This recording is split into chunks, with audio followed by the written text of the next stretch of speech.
Hello everyone and welcome to e-ride channel. My name is Oleg and today I'll do unboxing and show you how to assemble the Windone E2 model. Also we're gonna take it for a ride and see how the bicycle actually perform. So let's open up and see how the bicycle actually packed. And here's how it will look from the top. And here's how it looks from the side. Looks like everything packed very well. Also, let me show you what's inside of this box. So it comes with user manual, very nice, everything packed over here. The pedals, full size, the air pump, which already included. Looks like it's broken actually, or maybe not. Oh, it's okay, it works. Charger, and the charger is 2 amp charger. It comes with a bell. The tools, all the tools you needed, full-size tools.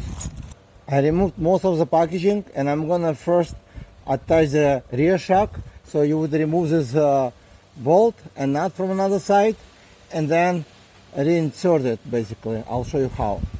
So you would remove this bolt, okay, the large one, washer and nut from one side. Then you would align it to the hole, so, and reinsert it. Okay, you might want to wiggle a little bit. Here's how it will look once you install it. So make sure you tighten this bolt and nut from another side. And next I'm gonna do the stem. So you would need to turn around. If it does not turn around, make sure you loosen up these 2 bolts. Okay, and then you would remove this 4 bolts from the front to remove the bracket. The next step, you would get this handlebar up. Okay, make sure this shifter, Shimano shifter on your right hand side, and reinstall this bracket the one you just removed with the same 4 bolts you just removed. Okay, and you don't have to screw everything very hard because you're gonna readjust probably later. So I usually just tighten up a little bit so it will stay in place and then readjust it once I finish assemble the bike. My next step will be attaching the fender. So you would remove this bolt from the top, these 2 washers. So I would use 1 washer from another side. Okay, just insert it.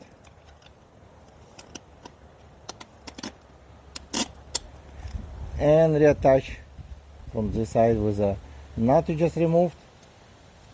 And then retighten up with a 10mm wrench and Allen key. I think it's like 4mm.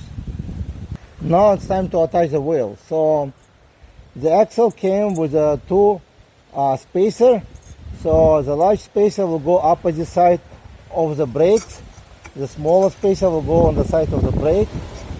And I did flip over the bike so it will be easy to install the wheel. So I will just insert it, the brakes, and make sure this spacer going inside the frame from both sides, and that's it. It's it right there. I'm going to show you close up. So the smaller spacer on the side of the brakes and the larger one on opposite side. The next step would be attaching the washer from one side and the nut, and you do the same thing on the other side, and then tighten up from both sides. And once you tighten up the bolts, it's good time to check the brakes. So you just spin, and if you hear any noise, you would remove this, actually loosen up these 2 bolts from this one and this one, loosen up, realign in the center, so the disc will be in the center, and tighten them up. The next step will be attaching the headlight. So you would loosen up these 2 bolts from both sides, okay, and there's a rubber which going between the mounting and the light. Also, these bumps are to protect from fork to hit the frame, so you might want to move them a little bit low so it will hit the frame, okay, so it will not damage the frame with your fork. So now once you remove it, you basically, what you do now, just insert from this side, okay, and the rubber going inside right here, and reattach it.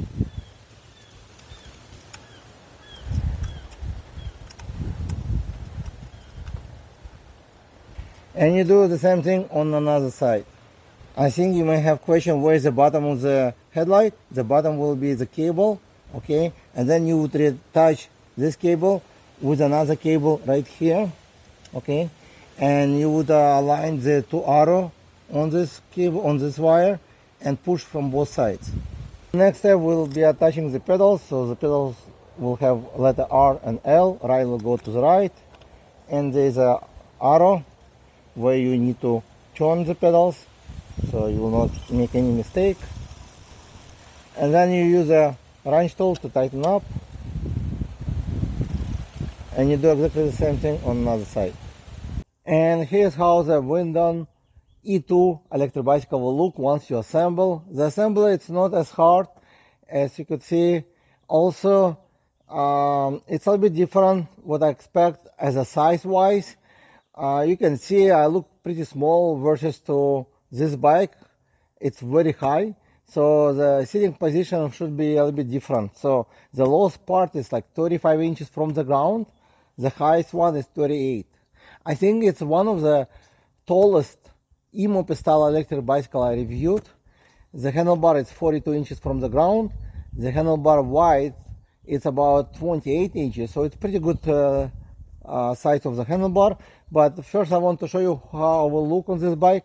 I'm 5'11", so this is my sitting position gonna be, which actually comfortable so far. It looks pretty good, and I have space on the back, so 2 people can ride on this bike if probably. But I want to show you how my feet gonna be. So this gonna be my sitting position, and pedaling position gonna be the top one like this. So it will not really be as comfortable. For one reason, the crank arm is very long. So my suggestion for the company to make it shorter. It would be better pedaling, but you can always upgrade it. It's not that expensive, and it's pretty simple to remove them and replace with a shorter one. So the crank arm can be shorter. This way you'll be pedaling much better. So your feet will not go up like this. It will go a little bit low. It will be like this probably. So it will be more comfortable to pedal if you plan to pedal this bike. So again, this bike is probably good for someone who is 5'10" and higher and taller.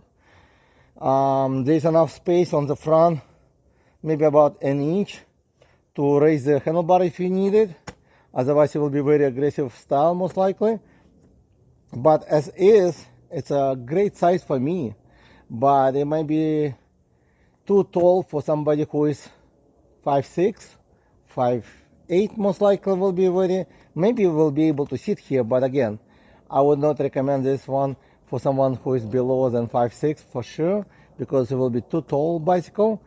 And the frame is a pretty cool design, looks good. The frame actually is made out of steel, so it's a steel frame, and it comes with 20 by 4 inches wheels, great for off-road or city riding. It does have very nice rear shock. You can see it's actually very nice and soft and smooth, so bouncy.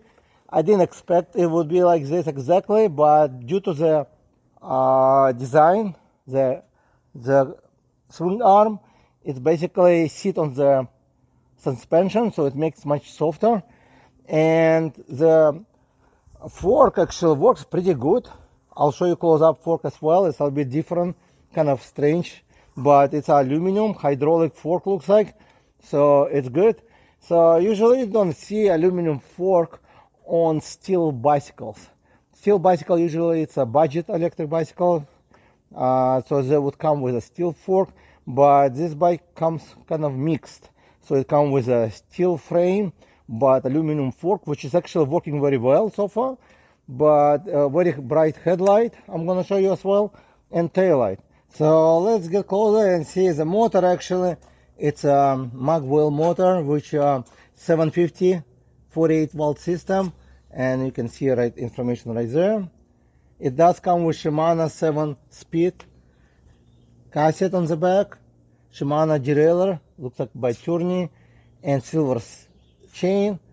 The front chainring is kind of small for pedaling at higher speed, So we're gonna see when I'm gonna get ghost pedaling. But you can see this very long crank arm, which would be better if they can put like maybe 150 millimeter length. That would be much better for pedaling. It does come with a small fender.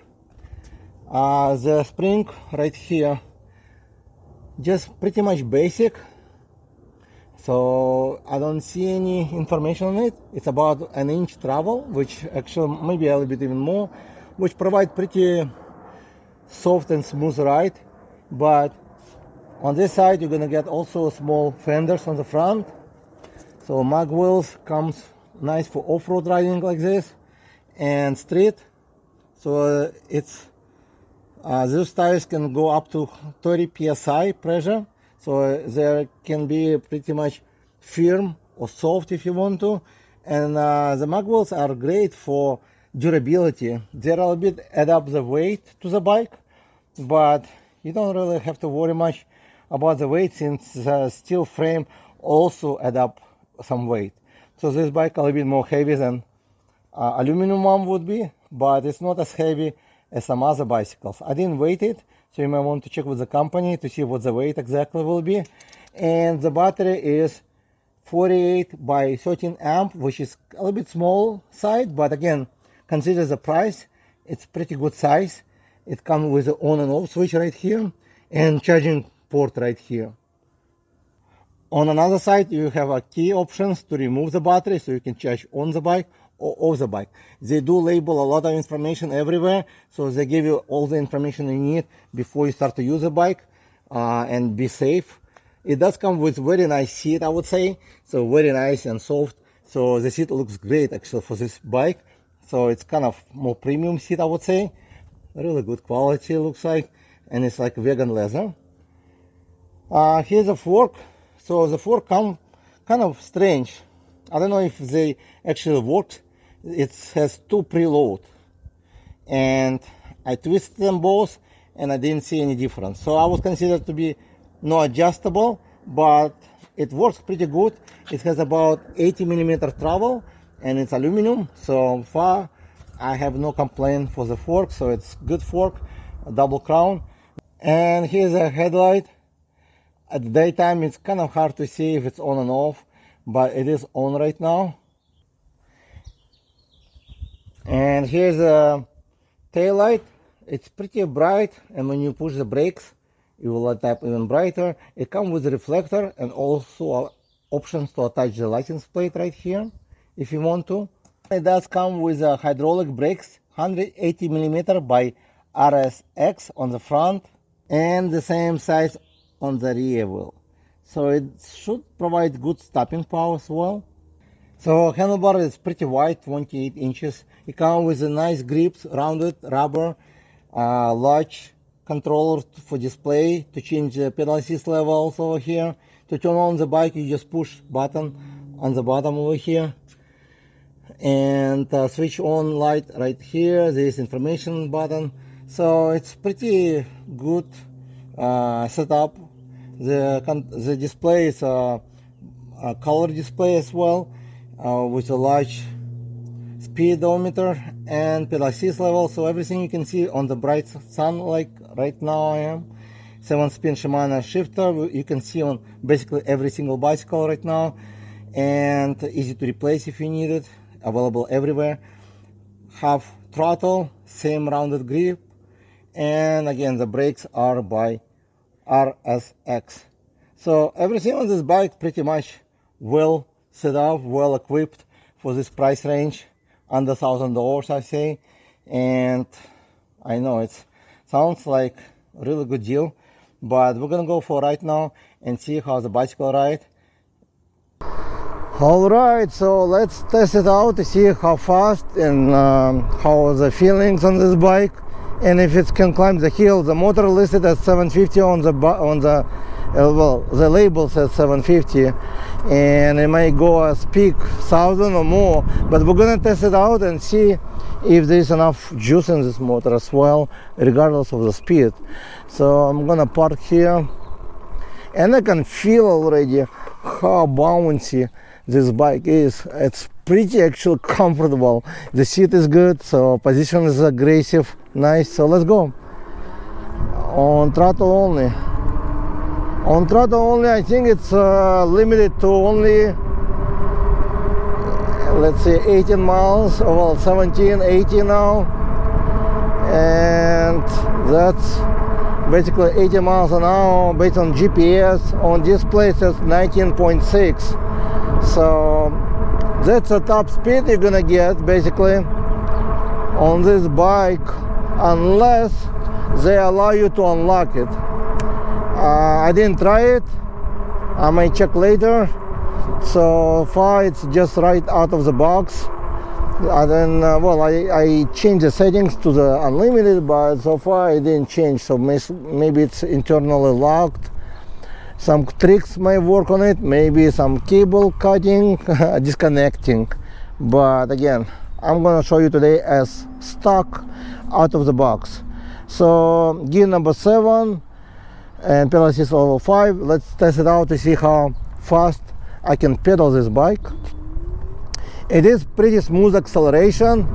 The pedaling, it's not as bad, but still would be a smaller crank make better. So I'm going about, so after 20 miles you're gonna feel ghost pedaling, and I'm gonna just pedal it because it comes with cadence sensor. 25, 26. Let's see if I can, and brake. So well, I didn't want to do too hard, but burn some tires. So 26 so far. I don't think, well, maybe on the longer road it may get faster. So far 26 miles, not impressive, but still okay for this price range with hydraulic brakes. Very nice suspension. But we're gonna test it now with pedal assist level 1 to see how pedaling at slow speed, and we're gonna test all 5.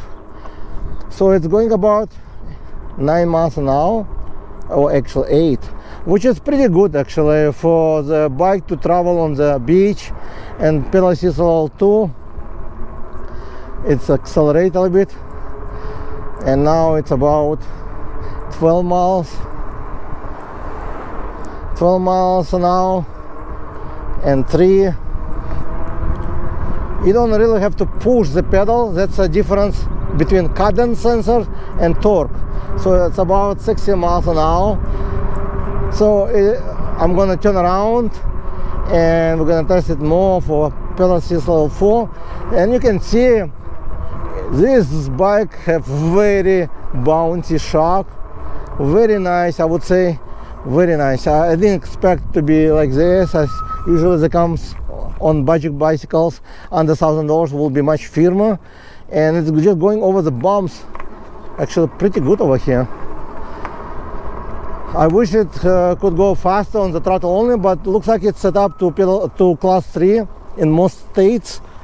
In California probably will be unclassified. And let's go pedal assist level 4. So it's a pretty nice bike, I would say, but again, the speed and too high for some people, too tall. So I can go about 22 miles an hour. Well, no, 19, 20. I guess I can pedal actually. Let's see. Yeah, I can pedal up to 20 miles an hour on this bike, and that's pedal assist level 4. And then level 5 would get you 26 miles an hour. All right, so now I'm gonna try to ride on the street pedaling actually, because that's the only way to get top speed. I'm gonna ghost pedaling and to see how fast I can get on this bike. So far 23, 24, 25. The cops went through and nothing. You see, a lot of people ask me what's cops gonna say. 23. Yeah, it's kind of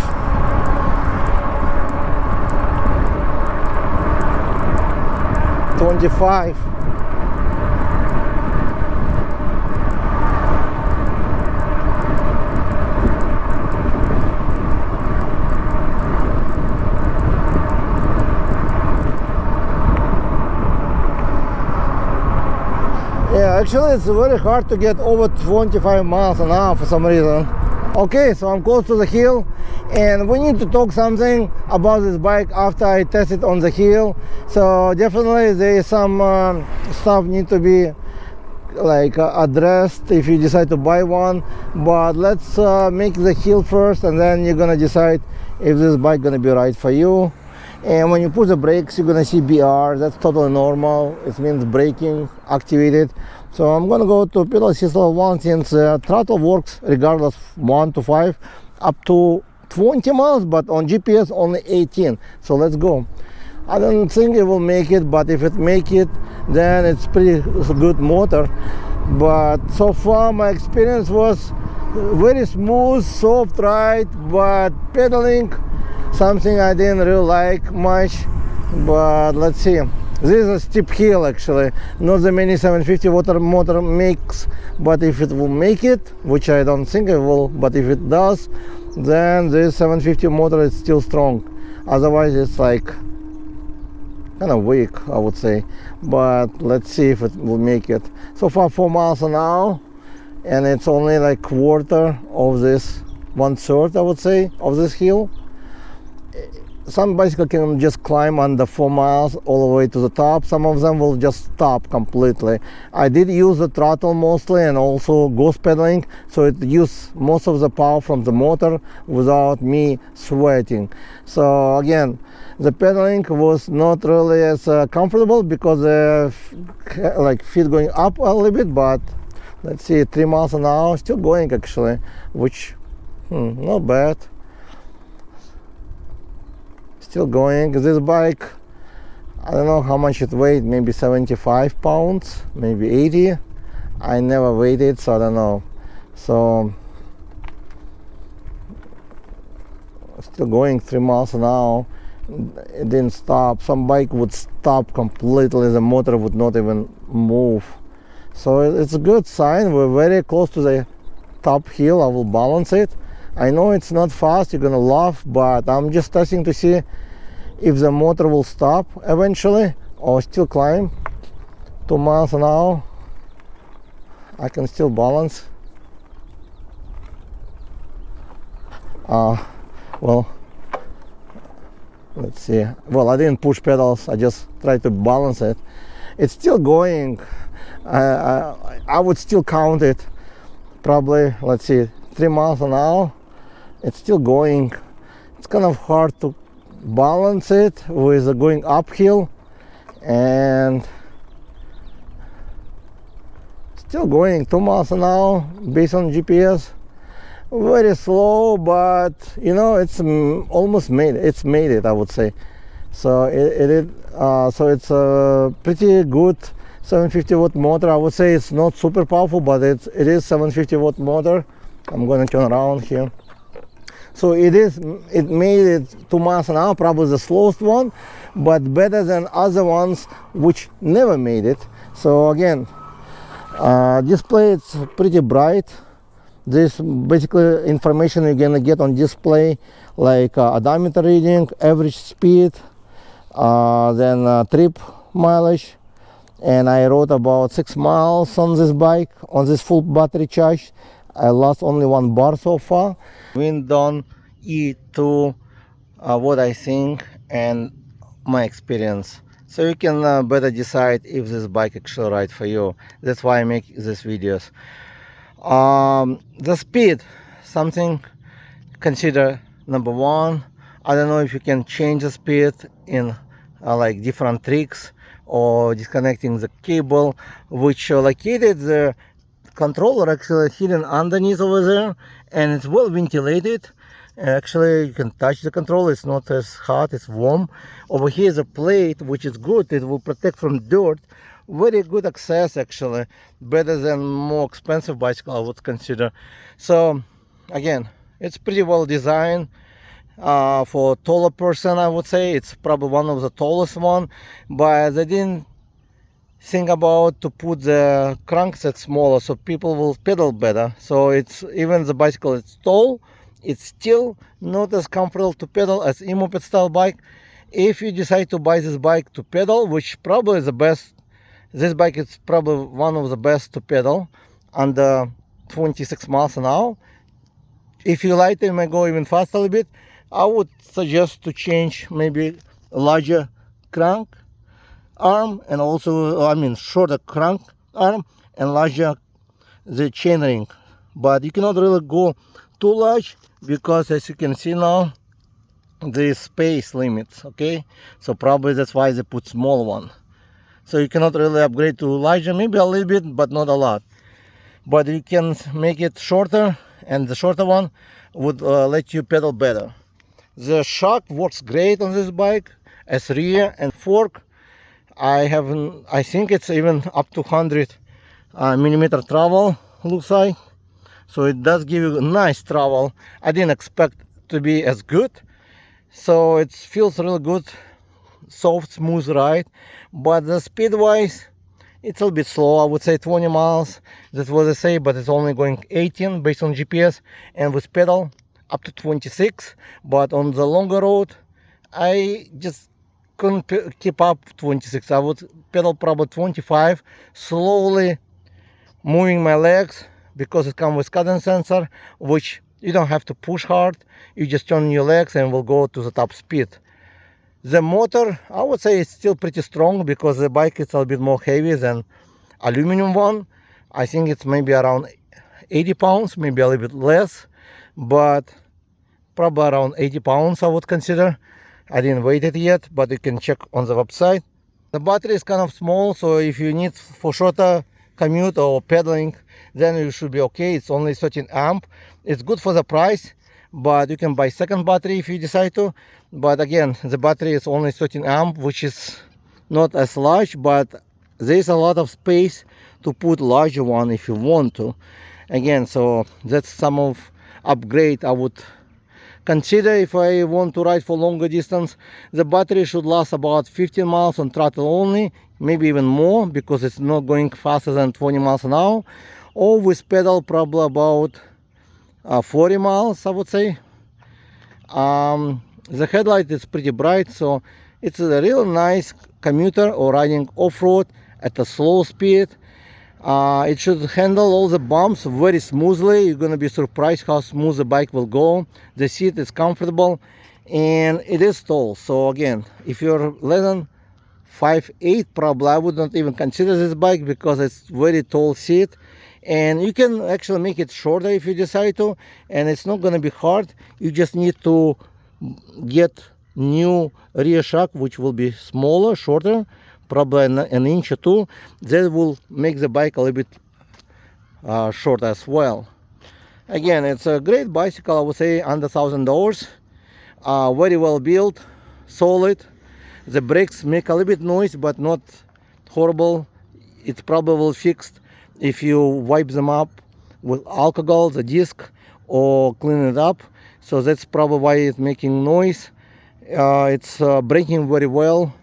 The torque power is pretty good uphill, I would say, on throttle only.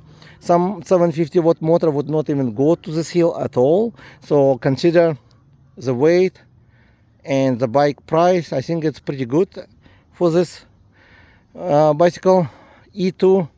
And again, if you like this one, check link in description. It should be under $900 with my discount code, which I listed. I believe it's eRides5, so you get 5% off on E2 model, so it will be under $900 only. So it's a pretty decent price, I would say. The other bicycle I tested was over 2,000 with the same design frame, but again, it's not the same because this bike has steel frame, different wheels, different motors. And if you want me to make compare video, please comment below and I will make one to more expensive one. Thank you guys for watching, and I'll see you in the next video.